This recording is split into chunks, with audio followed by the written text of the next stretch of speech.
what are the constraints that you need to put in your business, that you need to put inside of your team in order to create a maximum amount of value for everyone involved, but also a maximum amount of fulfillment for you to continue operating at the level that you do. It's the big idea. It's something I've been thinking about a lot lately. Business in the context of constraints.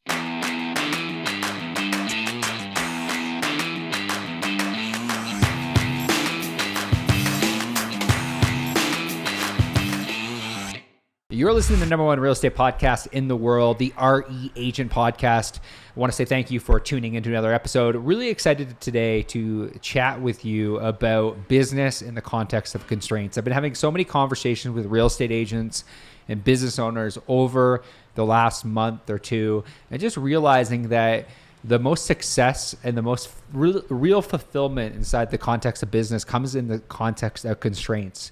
And my good friend Sharon Srivatsa has said this to me before, where if you really think about business in the context of constraints, you think about delivering a product, delivering a service in the context of constraints, you end up taking care of yourself, because there's no doubt in my mind that as you build a bigger business, if you're a real estate team lead, not taking time for yourself and not having the business serve you as you serve the business can lead towards resentment in a business where you just, maybe it's you're not getting paid. Maybe it's you have to work on the weekends. Like, what are the constraints that you want to create in your business? Maybe you create a constraint that says, I don't take meetings before 1 p.m.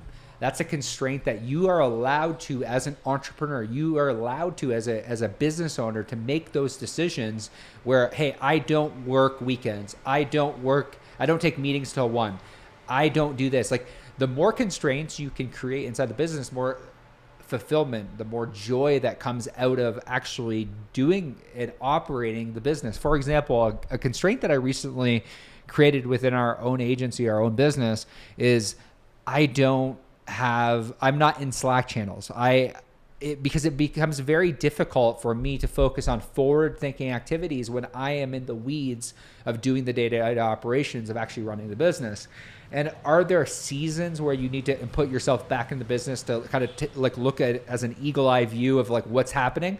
Of course, we created a constraint where we said once every quarter, I come in and I take a look at the systems and the operations working smoothly inside the business. But I for the first time have created a constraint around operations of the business where I focus on the forward thinking. I focus on the business development. I focus on the partnerships and the relationships so that we can have a successful business. And not only does that allow me to operate in my zone of genius, it creates more fulfillment for me because that's where I am happiest. So I just wanted to hop in here today really quickly and just say ask you, what are the constraints that you need to put in your business, that you need to put inside of your team in order to create a maximum amount of value for everyone involved, but also a maximum amount of fulfillment for you to continue operating at the level that you do?